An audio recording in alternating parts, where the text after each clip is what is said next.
Less than 24 hours, Georgians will be under a shelter-in-place order. McDonald, though, said he did not know the man was handcuffed and was trying to use his foot to pin him to the ground so he could be handcuffed. If your friends, neighbors, or local organizations are not complying, report them to us.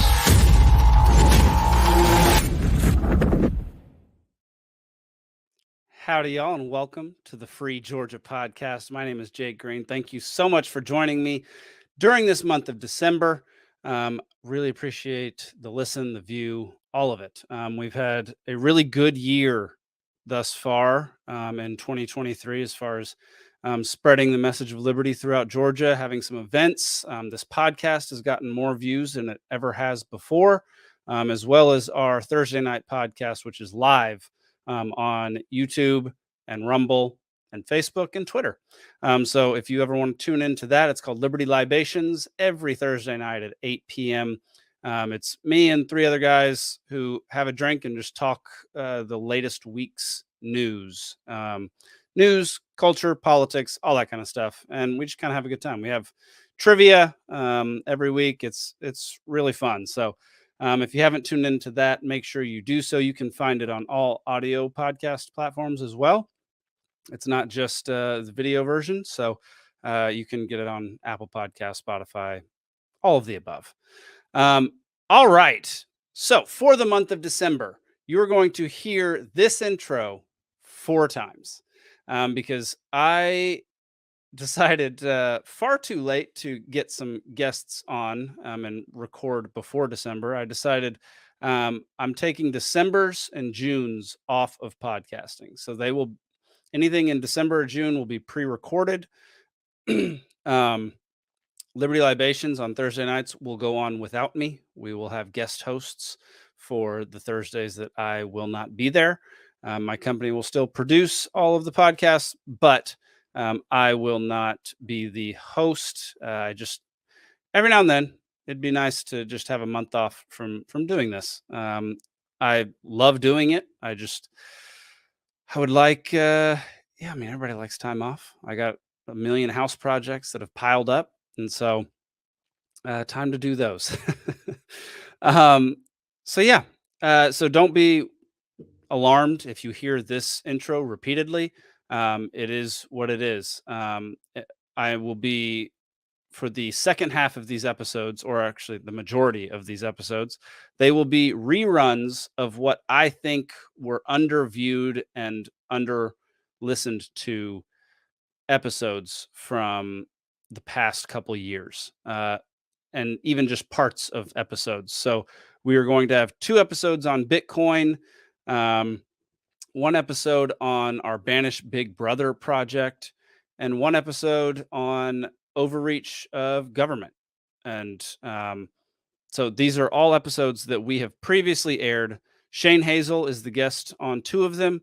I believe Elizabeth Melton is the guest on 1, and it's just me as a solo episode on 1 as well. So if you have already heard these and you don't want to listen to them again, once you get to a point where you get all the information that you need, feel free to turn it off. But if you haven't watched those or listened to those, I would encourage you to stick around because I think they're filled with very important information. I chose 2 Bitcoin ones because of what is happening with Bitcoin and because of what is happening with inflation and the dollar. And so I chose 2 with Shane Hazel, who is the Georgia Libertarian guru, I guess, on Bitcoin. And so, I think it's a good time for more and more people to learn about Bitcoin, for you to be able to share this with friends and family at your holiday gatherings, at your Christmas gatherings. So that's what this month is going to be. It's going to be a few reruns with this particular intro, during which I will talk about lpgeorgia.com. Go to lpgeorgia.com if you have any questions, if you need to renew your membership, if you need to learn about what we believe as far as libertarian philosophy, what we're doing around the state of Georgia to spread freedom and liberty and to try to limit the size of government and get our folks into government positions to help us do that. We have all sorts of information on our website. So go there. You can also reach out to any one of us. We are always happy to talk about liberty and our philosophy and why we believe it and what the basis of our philosophy is, because I think it's very, very misunderstood in today's world. So please feel free to reach out through that. You can reach out to me personally through the Jake Green on Twitter, or podcast at lpgeorgia.com if you want to email. And then you can also go to LP You can go to Twitter at LPGeorgia to message us there as well if you would like to.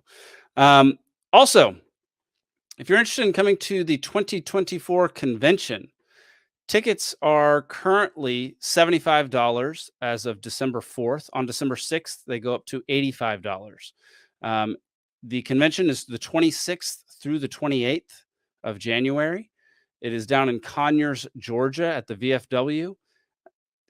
All the information that you could possibly need as to accommodations, where it's at, who's speaking is on our website. Once again, we have some great speakers coming. We have Spike Cohen, Shane Hazel, Sarah Higdon, Adam Nutter.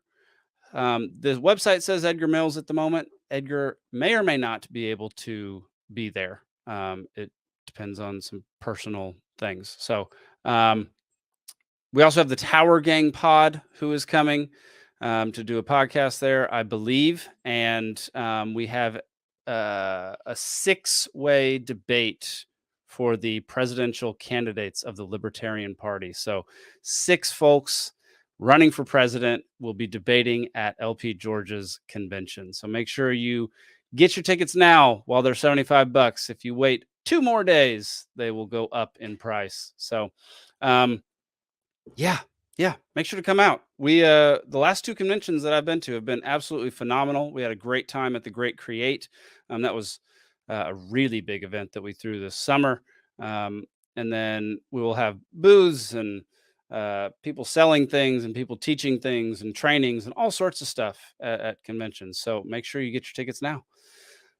Without further ado, this week's airing is Your Brain on Government, episode number 22 from the Free Georgia podcast, which was late last year, I believe. I think it was in December of last year that we aired this one. It didn't get nearly enough views as it should have, probably because it was airing during the holiday season. So we're really doing it justice by airing it in the holiday season once again. But yeah, this is all about what the government does to you that you don't really know about or that you might overlook, and things that you can be on the lookout for, so as not to be taken advantage of or messed with in ways that you shouldn't be messed with by your government. So without further ado, here we go. I'd like to start by updating y'all. So last week we talked a lot about the World Economic Forum. We're going to talk a lot about that today too, because now it's over. It's a week of stupidity that happens in Switzerland every year. It's actually stupidity from our view. It's very, very intelligent people getting together to try to ruin the world is basically what the World Economic Forum is. And in case you weren't aware, our governor, the guy that many of you elected here in Georgia, went to Davos this year to be a panelist and hold a bunch of meetings while he was there. It was speculation why he got invited. My thought was that since he got Hyundai and Rivian and a couple other massive manufacturers to come to Georgia and create jobs for Georgians, and kind of be somewhat at the forefront of the electric revolution, I guess.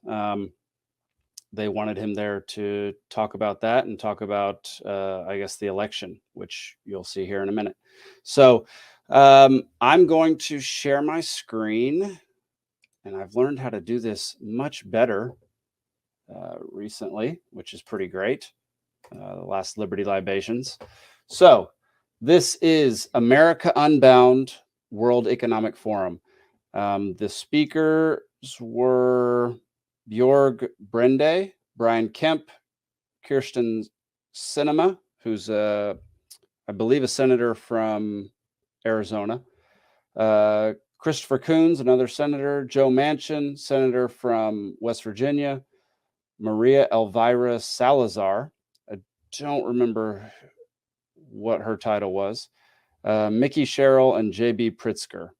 Don't remember why they're involved in this, but I thought we would listen to some of our glorious governor talk. And just bear with me because the moderator for this is absurdly boring and painful to listen to. Let me remove this background. It is distracting.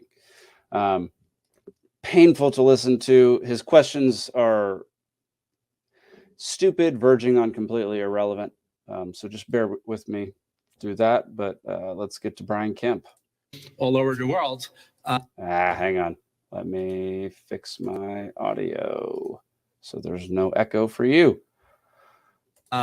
During the last elections, you were very clear on some principles. You were reelected, a broad majority. Now, of course, there has been some reflections why the Republicans didn't do better in the House election with representatives, and a lot of the candidates that were election deniers were not elected. Any reflections on that because of your own background too? Because you came under some pressure, but you didn't really give in on that, did you? Well, I mean, look, I wouldn't want to try to speculate on, every member, every Republican candidate for Congress or the United States Senate outside what we saw in Georgia. My own perspective is I think the people of the state that I represent, which is a great one, they want us to know, they want to know the differences between the candidates, but they also want to know what we're for. Like, what are they going to get the next 4 years?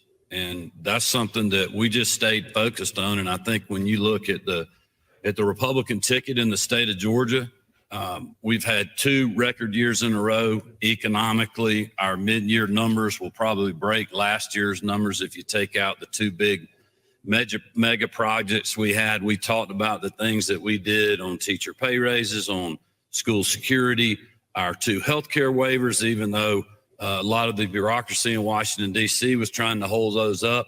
We had innovative solutions that are lowering private sector costs and bringing more access to people. Really pushing back to the one-size-fits-all narrative that my opponent's been driving for literally 6 years now. And I think people bought into that. They bought into a politician that, and I got this question at the end of the campaign. A reporter said, "What's your closing message to people?" And I asked the question to the voters, look at the candidates and ask who's been fighting for you? Who was fighting to keep your business open when all the pressure from both political parties, from people in high places, from a lot of other people that were sitting in their basement on a computer. Okay, let's pause it. Great screenshot right there. He didn't fight for crap. People have such a short memory. He has a short memory. He's counting on you having a short memory. He locked us down. He said, turn in your neighbors. It's literally in our opening title sequence. He said, if you or someone you know, if someone you know or see is doing something that they shouldn't, report it to us. And by that, he meant if they're breaking the lockdowns, if they're out socializing with people, turn in your friends and neighbors. He didn't protect us from anything. Yes, he reopened sooner than a bunch of other governors, but he locked us down to begin with and threatened us with jail, prison. It's absolutely ridiculous. Let's keep going. Was not to stay open, was not to reopen our economy. Who was pushing to get our kids back in the classroom? Well, we did all of those things. And, we proved that we were fighting for people. We were fighting for election security. We were fighting for people to have a good paying job and to have to survive, to fight another day economically in our state. We've fought for our people by giving them $1 billion of their tax money back to help them fight through 40-year high inflation.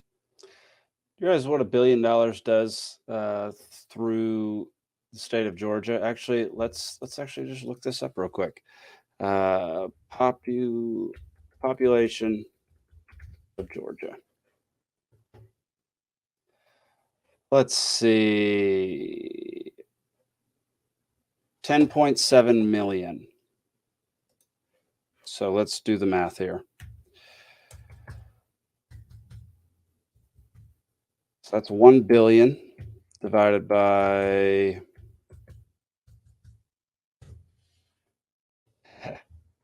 want to guess how much per person was given back? Our own money, mind you. It's our own taxpayer money. We paid it. You want to know how much per person was given back to the Georgia citizens? $93.46. So thanks, Brian Kemp. That $1 billion really helped out a lot of people. Let's keep going. Because in my opinion, of a lot of bad policies in Washington, D.C., and the voters of my state, the great state of Georgia, certainly responded to that. Well, thank you, Governor. How does it look seeing it from the capital, your capital, and looking at DC? There's a lot of partisanship, and of course there will be disagreements in a democracy, but do you think it has gone so far that it can be a negative factor for America now moving forward? Well, listen, I think from my perspective, a lot of frustration with Washington, D.C. I understand, Senator Coombs' position on the IRA, but, that hurt Georgia-based electric vehicle companies in our state. It was not treating them fairly. I believe the legislation picked winners and losers. Thankfully, I think the administration is working on fixing that. I don't think we were treated fairly in a state because we had been open. We had a low unemployment rate. So the level of funding coming out of Washington, D.C. and the current administration, we were treated differently from New York and California. Their citizens per capita were getting more money than ours. And so that's frustrating to someone like me as a governor that just wants to have our citizens treated fairly. There's frustrations, quite honestly. Look, if there's gridlock in Washington, D.C., one thing you can count on is the stability and a great economy, a great business environment in the state of Georgia, and we're going to keep rocking and rolling. But it is frustrating to have to deal with the fentanyl crisis because we simply cannot secure our border in this country. And I'm hopeful that something gets done, but my advice, take it for what it's worth. While we're waiting on that, just secure the border. I mean, literally every governor in the country is dealing with the fentanyl crisis. We're dealing with street gang crisis. We're dealing with human trafficking crisis. And those are the issues that we're trying to tackle at the state level. But I believe much could be solved. And I think there will be broad bipartisan support for simply, in the meantime, while you're working on these things, to secure the dang border. So I don't know about you, but that last little bit kind of sounded like something from a presidential speech or somebody trying to maybe hint at running for president in the future. He's talking about issues outside of his state that are affecting our state, the fentanyl crisis, the border crisis, the whatever else he said. So I don't know. There's something about that made me think that he might be wanting to run for president at some point. I mean, he did beat Stacey Abrams twice, and Stacey Abrams is like the golden child of the Democratic Party. They love her. They love losers over there, and she's the best at losing to someone who's barely competent. Let's face it, barely competent. Anyway, that's neither here nor there. I found it interesting that throughout the entire time he was talking, it was lie after lie and exaggerations, and had nothing to do with what the question was. It just didn't seem like it. He just doesn't seem like he fits there. And so I don't know. He's just a liar. He lied about a whole bunch of stuff during that video. So let's, I'm not going to mute myself anymore. That's for sure, because I ended up talking when I was completely muted. So let's go to another video. We won't watch this whole thing. It's 5 minutes, but I just thought it was funny. Are here. I don't know. I think he could have given me, you have a good explanation. Sir, we're not doing interviews right now. If you'd like to do something, you can call our team at the office and be glad to try to. Well, we can walk and talk for a couple of minutes. Governor, really quickly, what do you say to your critics who think this is a globalist event? I'll walk and talk. No, we're good. I apologize. How come you're blocking the governor from answering to his constituents? What would you say to your critics who think this is not the right place for America First Republican? We're trying to. I think my story's pretty clear. Governor. Well, but here you are with a bunch of globalists. Alex Soros is here. Why are you coming to a Soros event? I'm sure you have a good explanation. Sir, we're not doing interviews right now. If you'd like to do something, you can call our team at the office and be glad to try to. Well, we can walk and talk for a couple of minutes. Is this a rebuke to the America First wing of your party?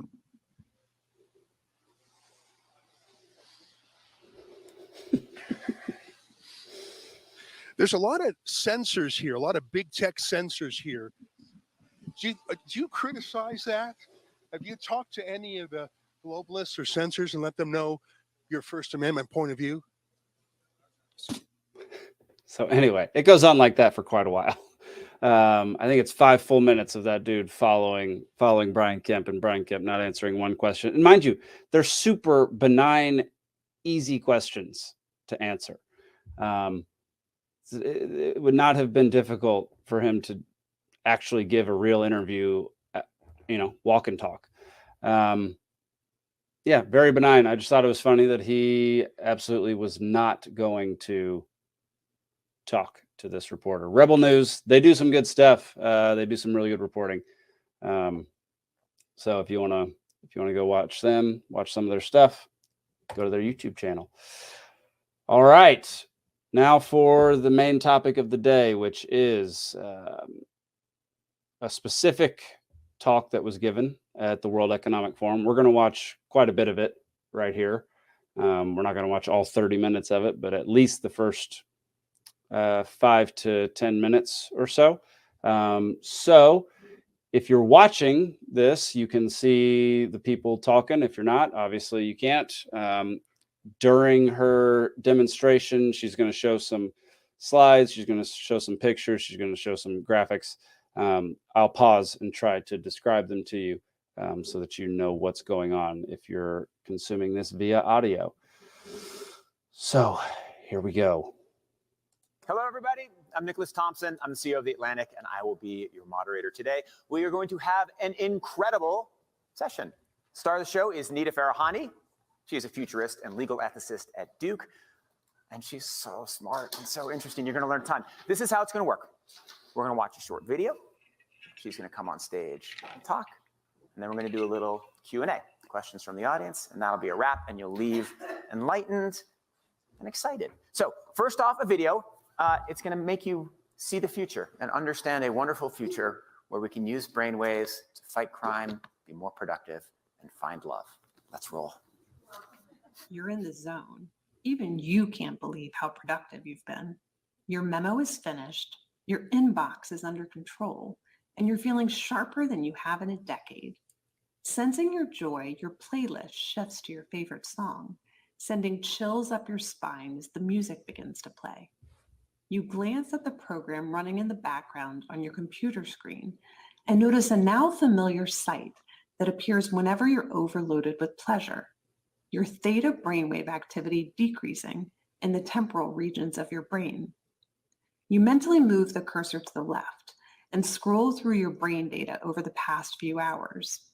You can see your stress levels rising as the deadline to finish your memo approached, causing a peak in your beta brainwave activity right before an alert popped up, telling you to take a brain break. But what's that unusual change in your brain activity when you're asleep? It started earlier in the month. You send a text message to your doctor with a mental swipe of your cursor. Could you take a quick look at my brain data? Anything to worry about? Your mind starts to wander to the new colleague on your team, whom you know you shouldn't be daydreaming about, given the policy against intra-office romance. But you can't help fantasizing just a little. But then you start to worry that your boss will notice your amorous feelings when she checks your brain activity and shift your attention back to the present. You breathe a sigh of relief when the email she sends you later that day congratulates you on your brain metrics from the past quarter, which have earned you another performance bonus.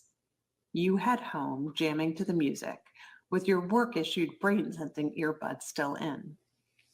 When you arrive at work the next day, a somber cloud has fallen over the office.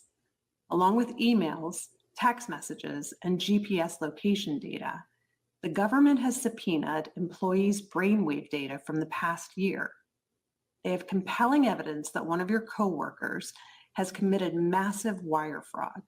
Now, they're looking for his co-conspirators. You discover they are looking for synchronized brain activity between your coworker and the people he has been working with. While you know you're innocent of any crime, you've been secretly working with him on a new startup venture. Shaking, you remove your earbuds.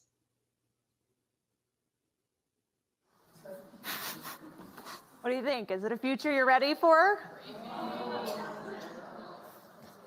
You may be surprised to learn that it's a future that has already arrived. Everything in that video that you just saw is based on technology that is already here today.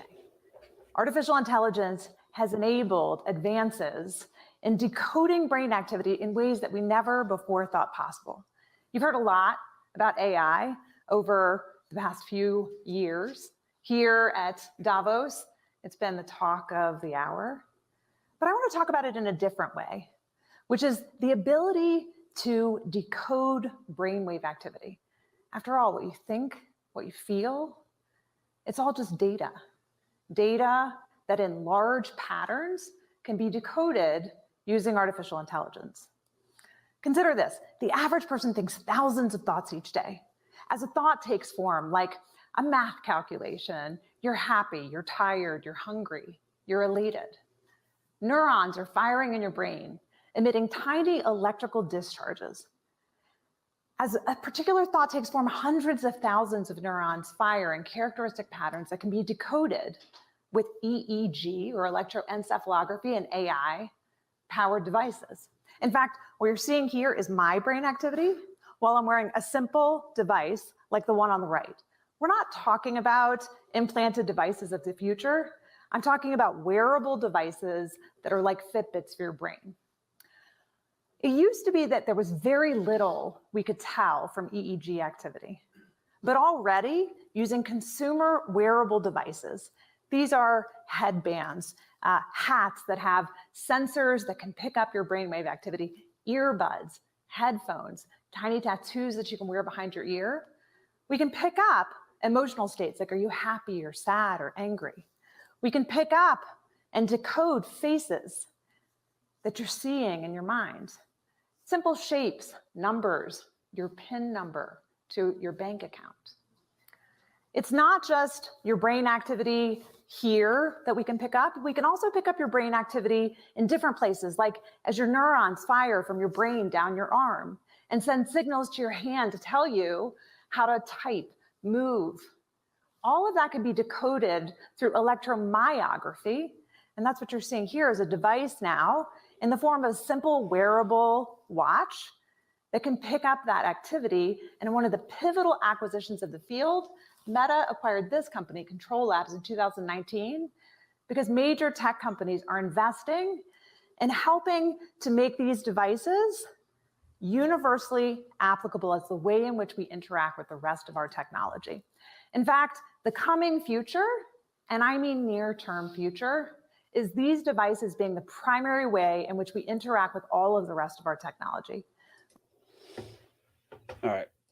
That's all I can watch right now. If you would like to watch the rest of it, you can go to the World Economic Forum's website, weforum.org, and it's the title of the the video is ready for brain transparency ?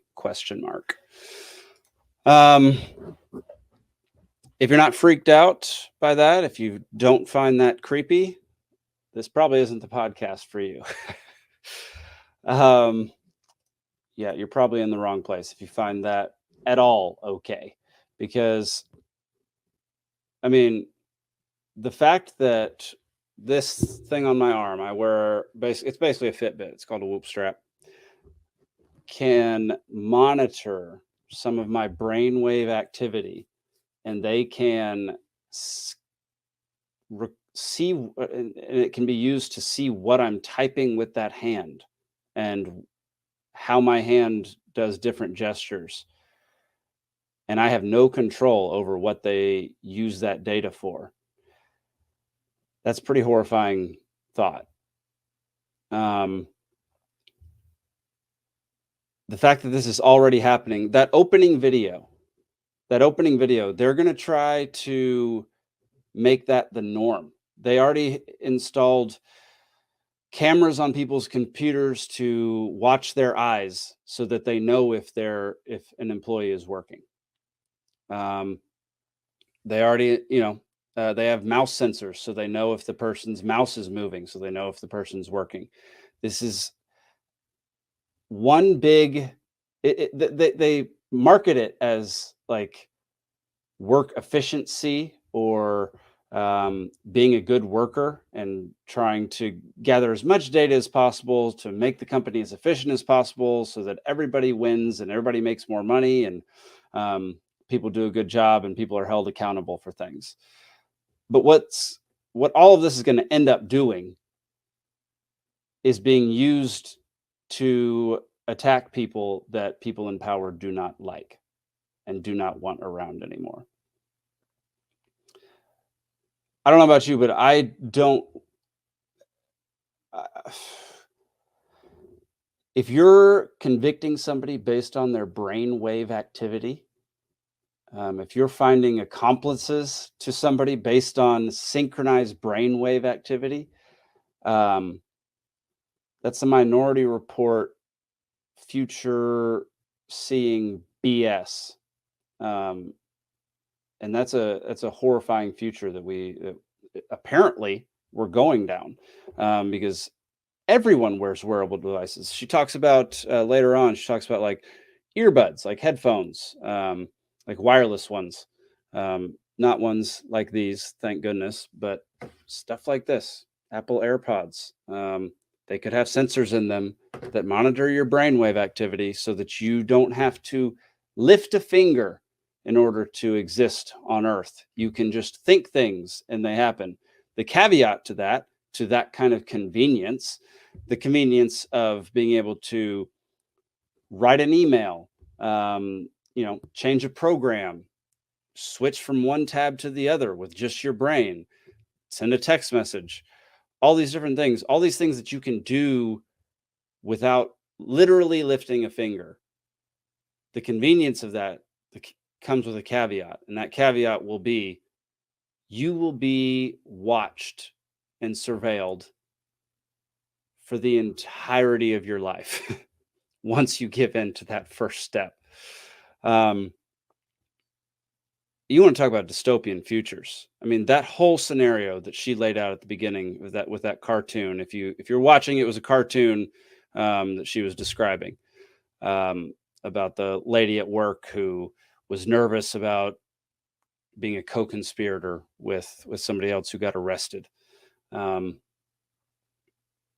mean, I can't think of a more dystopian future. There are so many movies and books that have that exact scenario in it. And they're portraying this as a good thing. Like, if you go watch more of the World Economic Forum, you're going to see that this is not a standalone thing. They want to be able to surveil you all the time. They want to be able to keep tabs on you no matter where you go. And I can't speak for everybody's intentions with this kind of stuff, But what I do know is that it will absolutely be used by governments and by large, powerful companies and people to control, manipulate, and ruin certain people that they deem unworthy to be allowed to do what they want to do. That's pretty terrifying thought. So definitely go watch some of this, because these people, all these people who gather at this World Economic Forum each year are people who are making decisions that affect your life. Brian Kemp is there. A whole bunch of other senators are there. There are tons of people at this convention, forum, whatever you want to call it, that are behind the scenes or right out in front, just laying down laws, putting legislation in place, all sorts of things that affect you and how you live your everyday life, and that will affect it far into the future. These aren't things that can just be, once a law is in place, it's super difficult to take it back. It's super difficult to unmake that law. And so once these laws are in place, they're pretty much there. They're pretty much there, if not forever, for a very long time. So pay attention to what your leaders are doing behind the scenes when they're not out in front in public on camera, promising that they'll give you welfare or whatever. Who gives a crap? Yeah. As a counter to that, I thought this was a good time to bring up that Elizabeth Melton, our Director of Communications, has put together a presentation on smart cities. Smart cities seem to be using some of these tactics that you just saw and many, many more to sell you convenience while making it a complete police state that can observe everything you do. These are being implemented all across the United States, even here in Georgia. And she has a wonderful presentation, let's see, that talks about this. It's just under an hour long. Let me bring it up. There we go. It's just under an hour long. You can go to our YouTube channel, which you might be watching this on right now. Libertarian Party of Georgia is our YouTube channel. It's Life in a Smart City, and it goes into great detail of everything that is involved in smart cities. Some of it you probably already know. Some of it you might find okay and not really a big deal. I assure you that all of it is a very big deal, especially when you combine them all together. So if you have time and a desire, please go watch Smart Cities. Also, if you end up watching it and you would like more info on it, or how to approach your city council or local government about these smart cities and present it to them at a city council meeting or whatever, email operations@lpgeorgia.com, and in the subject line, put in Smart City, and Elizabeth will get back to you and she'll give you the PowerPoint presentation. She'll go over some of the details with you because she's presented this at city council before. And the goal is to try to get as many cities to not do this, to like put into writing that they will not implement these regulations in their cities. So if you have any interest in doing that, reach out to her, operations@lpgeorgia.com, Smart City in the subject line. All right, y'all. Thank y'all so much for tuning in to the Free Georgia podcast this week. Really appreciate it. Make sure you go visit lpgeorgia.com for any questions about the Libertarian Party. You can message me via Twitter @TheJakeGreen. You can also follow us on Twitter @LPGeorgia. We're also on Facebook and Instagram. Instagram is Libertarian Party of Georgia. Facebook is also Libertarian Party of Georgia. We have a lot of followers on Twitter and Facebook. So if you want to interact with the most amount of libertarians, that's the place to do it. We're still growing our Instagram account, and you can hop on there and help us grow it. That'd be fantastic. Again, make sure you buy your convention tickets. They're on sale for they're on sale for $85 at this point. If you're listening to this, they're probably on sale for $85 at this point. So get them now. It's going to be a great time. I'm going to be at the convention. I know Shane is going to be at the convention. Just a bunch. It's going to be awesome. It's going to be a fantastic time.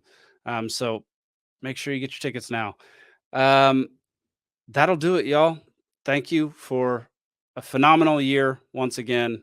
Really appreciate it. Love doing this show. Love talking liberty and trying to spread it throughout our state and our nation. So that'll do it. Y'all have a good week. Peace.